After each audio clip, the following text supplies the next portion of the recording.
Hello guys, welcome back to DC exam channel. So guys, आप लोगों को जैसा पता है कि हम लोग वेन डायग्राम पढ़ रहे हैं, जिसमें हम लोगों ने वेन डायग्राम के जो फर्स्ट टाइप था हम लोगों ने सीख लिया था और सेकंड टाइप के भी हम लोगों ने कंसेप्ट सीख लिए थे, जिसमें हम लोगों ने मिनिमम से मिनिमम क्वेश्चन किए थे ताकि कंसेप्ट आपको याद रहे।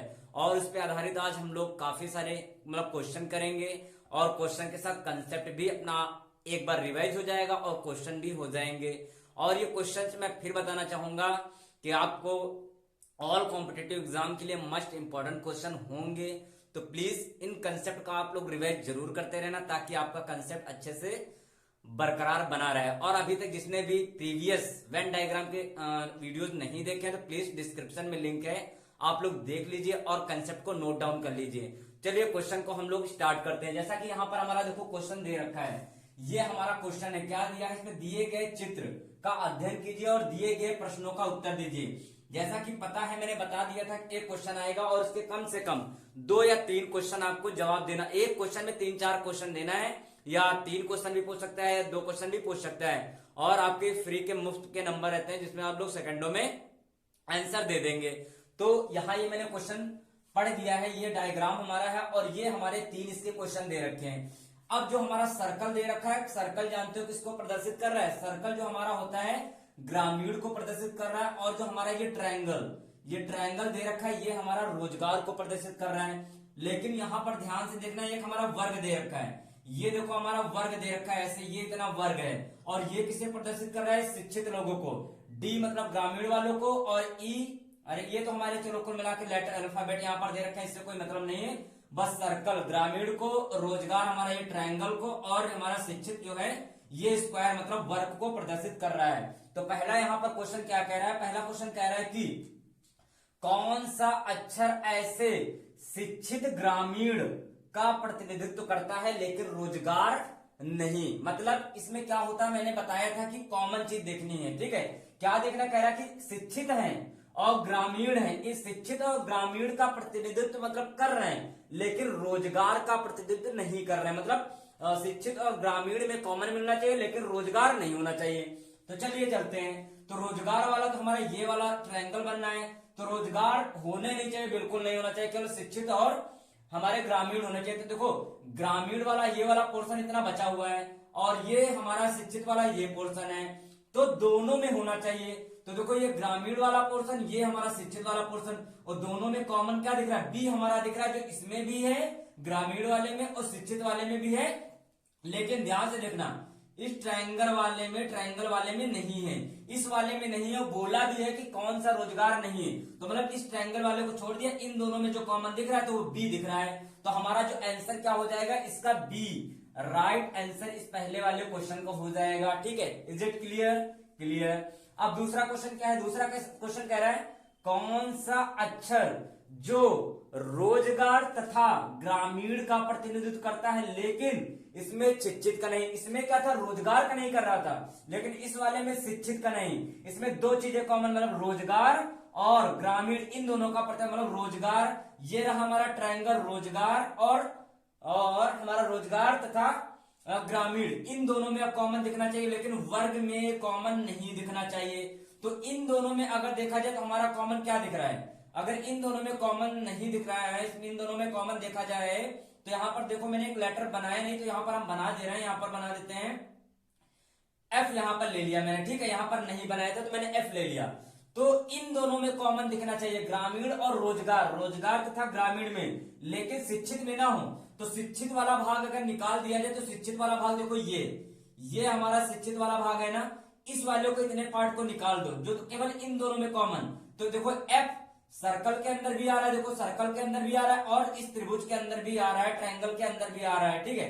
तो इसका आंसर हमारा क्या हो जाएगा? इस सेकंड वाले का हमारा आंसर हो जाएगा एफ राइट आंसर हो जाएगा। Is it? ये वाला भी आंसर आ गया, ठीक है। अब थर्ड क्या करा? इसमें करा कौन सा केवल मतलब एक की बात कर रहा है, कौन सा केवल शिक्षित को प्रतिनिधित्व कर रहा है, मतलब केवल हमारा एजुकेटेड लोगों को कौन सा प्रतिनिधित्व में अक्षर कर रहा है।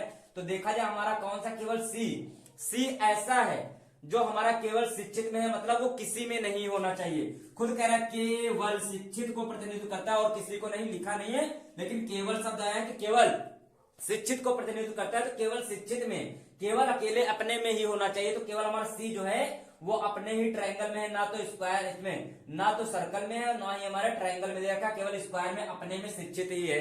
तो सी वाला है, तो इसमें हमारा इसका राइट आंसर क्या हो जाएगा, इस वाले का जो हमारा राइट आंसर हो जाएगा वो सी राइट आंसर हो जाएगा। तो देखो आप लोगों ने कितने आसानी से इन तीनों प्रश्नों के उत्तर दे दिए और आप लोगों को क्वेश्चन भी समझ में आ गया होगा। तो चलिए सेकंड क्वेश्चन एक और लेते हैं और उस क्वेश्चन को जल्दी से सॉल्व करते हैं। This is the second question. चलिए देखते हैं क्वेश्चन। क्वेश्चन वैसे ही लिखा हुआ है, दिए गए चित्र का अध्ययन करना है, आपको ये प्रश्न दे रखे हैं और ये आपका रहा डायग्राम। ठीक है, यहाँ पर देख लो डायग्राम हमारा चेंज है। ये हमारा जो ट्रायंगल को प्रदर्शित दिखाई दे रहा है ना, ये हमारा एकल परिवार को प्रदर्शित कर रहा है, और जो हमारा सर्कल दिखाई दे रहा है शिक्षित लोगों को प्रदर्शित कर रहा है, और जो वर्ग के फॉर्म में दे रखा है ये छोटा सा, तो ये हमारा कृषि क्षेत्र को देखो यहाँ पर संबंधित है, कृषि क्षेत्र से स्क्वायर संबंधित है। अब यहाँ पर देखो हमारे नंबर दे रखे हैं। ठीक है, तो आपका डायग्राम में कुछ भी आ सकता है यार, आपका नंबर भी दे सकता है या सिंबल्स भी दे सकता है या इंग्लिश अल्फाबेट दे सकता है, हिंदी अल्फाबेट दे सकता है, वॉट एवर कुछ भी दे सकता है। ठीक है, तो आपको घबराना नहीं, बस आपको क्वेश्चन के आपको आंसर देने हैं। यहां पर कह रहा है कौन सी ऐसी संख्या है जो एकल परिवार में रहने वालों का प्रतिनिधित्व करता है, जो शिक्षित भी है और कृषि क्षेत्र से संबंधित है। इट मीन्स कह रहा है कि तीनों ही क्या हो, एक दूसरे से संबंधित हो, मतलब एकल परिवार से भी संबंधित हो, कृषि क्षेत्र से भी संबंधित हो और शिक्षित लोगों से भी संबंधित हो, मतलब तीनों में ही कॉमन दिखना चाहिए। तो इनमें से ऐसे कौन सा नंबर अगर देखा जाए तीनों में कॉमन दिखे, एकल परिवार, शिक्षित और कृषि क्षेत्र, अगर देखा जाए तीनों में मिले, तो अगर देखा जाए तो 4 हमारा दिख रहा है।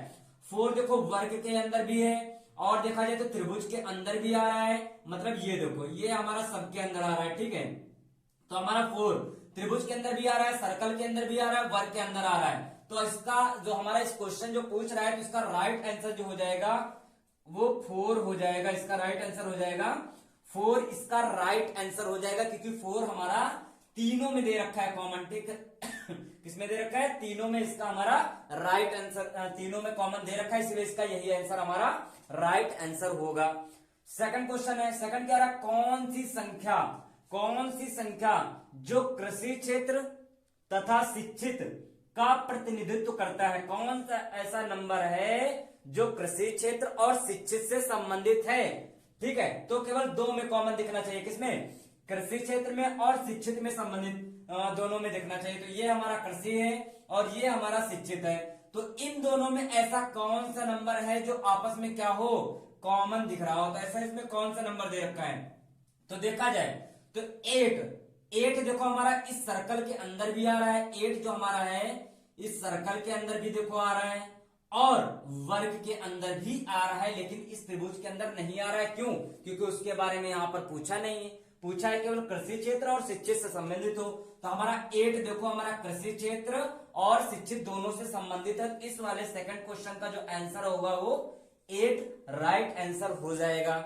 अब थर्ड क्वेश्चन क्या कह रहा है, थर्ड कह रहा है कौन सी संख्या केवल एकल परिवार को में रहने वालों का प्रतिनिधित्व करती है, लेकिन अन्य का नहीं, लेकिन लिखा नहीं है यहाँ पर, केवल पूछा क्या है, कौन सी संख्या केवल एकल परिवार वालों को प्रतिनिधित्व करते हैं, मतलब केवल एक में संबंधित हो, वो भी एकल परिवार वालों से। तो देखा जाए यहाँ पर 6 केवल एकल परिवार वालों से ही संबंधित है और 6 देखो किसी में कॉमन नहीं है। 6 हमारा ना तो इसके सर्कल के अंदर आ रहा है शिक्षित में, और ना ही हमारा वर्ग मतलब कृषि क्षेत्र में आ रहा है, केवल खुद ही एकल परिवार में पूछा है। तो इसका आंसर जो हो जाएगा हमारा 6, इसका राइट आंसर हो जाएगा, क्योंकि केवल ये एकल परिवार वालों से ही संबंधित है, अपने से ही संबंधित है, अन्य लोगों से संबंधित नहीं है। गॉट इट, क्लियर हो गया ना ये वाला क्वेश्चन भी। तो अब नेक्स्ट क्वेश्चन लेते हैं और उस क्वेश्चन को भी उड़ा देते हैं जल्दी से। So guys this is the third question और इस क्वेश्चन को भी चलिए जल्दी से हम लोग फ्लाई कर देते हैं। फ्लाई मीन्स उड़ा देते हैं इसको, ठीक है। तो यहां पर हमारा देखो ये, अब देखो अपना ये डायग्राम है। अब डायग्राम बता देते हैं कौन किसको क्या प्रदर्शित कर रहा है। हमारा जो ये जो त्रिभुज दे रखा है ट्रायंगल, ये हमारा कार को प्रदर्शित कर रहा है, ठीक है। ये ट्रायंगल हमारा कार को प्रदर्शित कर रहा है। और जो हमारा ये सर्कल दे रखा है सर्कल, ये सर्कल ट्रेन को दिखा रहा है, और जो हमारा ये ऐसे दे रखा है बेलन टाइप में, ये हमारा साइकिल को शो कर रहा है। और जो हमारा ये आयात के टाइप में जो दे रखा है हमारा, ये बस को शो करा रहा है। ठीक है, ये बस को, ये ट्रेन को, ये वाला कार को, और ये वाला साइकिल को दिखा रहा है। क्वेश्चन क्या है? क्वेश्चन, पहला क्वेश्चन कह रहा है कि कार से यात्रा करने वाले कुल प्रवासी, जितने भी लोग हैं जो कार से यात्रा करें, टोटल केवल कार से यात्रा करने वाले, तथा साइकिल से यात्रा करने वाले प्रवासियों का क्या पूछा है? अनुपात पूछा है। अनुपात किससे? कार से यात्रा करने वाले और साइकिल से यात्रा करने वाले, इनका अनुपात पूछा है। तो चलिए कार वाले में, तो देखो ये हमारा कार वाला फंडा ये है, तो ये कार वाला, ठीक है, ये हमारा कार वाला प्रदर्शित कर रहा है। तो कार वाला ये है, तो कार वाले में देखो कितने नंबर दे रखे हैं, 40। इससे ये नहीं मतलब कि इसमें कॉमन से कोई मतलब ही नहीं, पूछा है कुल कार से यात्रा करने वाले टोटल लोग बता दो। तो टोटल देखा जाए तो यही तो टोटल आएंगे, ये वाले हमारे, ये वाले जितने होंगे यही तो हमारे टोटल आएंगे, सारे के सारे जो होंगे। तो देखो इसमें देखो 40, 20 और 10। तो अगर इनको सबको देखो, यहां पर हम 40 फिर प्लस 20 और फिर प्लस का हमारा 10, तो ये 10 हो गया। ठीक है, अनुपात लगा दिया। अब आगे फिर क्या बोला है? फिर बोला है साइकिल से, टोटल साइकिल हमारा कहां गया? साइकिल इसे प्रदर्शित कर रहा है ना, तो साइकिल वाला ये वाला पार्ट पूरा ले लेना है, साइकिल वाला ये वाला पूरा पार्ट ले लेना है। तो 50, 50, 20 कितना? 50 फिर प्लस 50 और प्लस का 20, हाँ 20 दे रखा है। देखो यही नंबर केवल साइकिल वाले सारे ले लिए। अब सबको ऐड कर देंगे, 40 और 20 इनको सबको जोड़ देंगे तो हमारा कितना हो जाएगा? ये तो हमारा 70 हो गया। रेशो, ये रेशो अनुपात का चिन्ह लगा दिया, और ये हमारा 120 हो गया, ये हमारा 120 हो गया। इनको अगर जोड़ेंगे तो 120 हो जाएगा, इसको जोड़ेंगे तो हमारा 70 हो जाएगा। तो इनको अब देखो काट देते हैं, काट के हम लोग थोड़ा इसको सिंपल बना लेते हैं। तो हमारा 7:12 हमारा बन जाएगा। अब नहीं कटेगा, जो हमारा आंसर हो जाएगा वो 7:12 इस क्वेश्चन ऑफ आंसर हो जाएगा। क्लियर हो गया ना? देखो अनुपात पूछा था, मैंने अनुपात निकाल दिया, और जैसे जैसे क्वेश्चन निकाला वैसे वैसे हम लोगों ने इस क्वेश्चन को सॉल्व कर दिया है। ठीक है, ठीक है। तो अब सेकंड क्वेश्चन क्या कह रहा है? कह रहा कौन सा यात्री कार, ट्रेन तथा बस से यात्रा करता है? मतलब कार से भी कर रहा है, ट्रेन से भी कर रहा है और बस से कर रहा है, मतलब तीनों में कॉमन होना है। ठीक है, कह रहा है कौन सा यात्री जो है कार, ट्रेन तथा बस से यात्रा करता है। तो देखो कार, ये ट्रेन और ये बस, कार, ट्रेन और बस, जो ऐसा कौन सा है जो हमारा यात्रा करता है, ऐसा कौन सा प्रवासी है? तो देखा जाए यहां पर देखो ये वाला फंडा अगर देखा जाए इतना, ये तो हमारा 10 हमारा तीनों में कॉमन आ रहा है, लेकिन साइकिल की बात नहीं, तो साइकिल को नहीं लेना है। तो साइकिल वाला देखो हमारा अलग दे रखा है, साइकिल वाला हमारा अलग दे रखा है। तो हमारा तीनों से, कार से भी कर रहा है और ट्रेन से भी कर रहा है, ट्रेन में भी आ रहा है, कार में भी 10 आ रहा है और बस में भी आ रहा है। इसका राइट आंसर हो जाएगा, इस वाले क्वेश्चन का हमारा 10 राइट आंसर हो जाएगा। क्लियर हो गया? अब थर्ड, कौन सा प्रवासी जो केवल बस से यात्रा करता है? ऐसा कौन सा प्रवासी है, मतलब यात्री है जो केवल बस से यात्रा करता है? तो इनमें से कौन सा जो केवल बस से कर रहा है?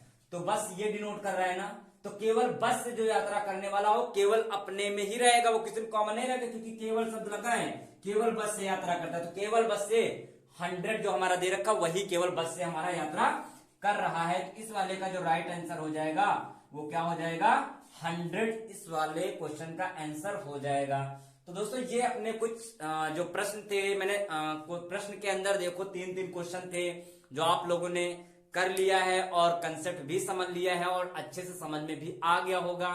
और अगर आप लोगों को इस पे और भी क्वेश्चन चाहिए, अधिक से अधिक चाहिए, तो आप लोग कमेंट बॉक्स में कह सकते हैं। और अब इस वेन डायग्राम को हम लोग खत्म कर देते हैं यहीं पर। अब हम लोग कोई एक न्यू टॉपिक लेंगे और उसका अध्ययन करेंगे और उसके कंसेप्ट हम लोग सीखेंगे, और आप लोग भी बता सकते हैं कि आपको किस टॉपिक पे आपको वीडियो चाहिए। So guys, thank you for watching, and अगर चैनल पे नए हैं तो please subscribe to channel and press the bell icon. So thank you, thank you, thank you.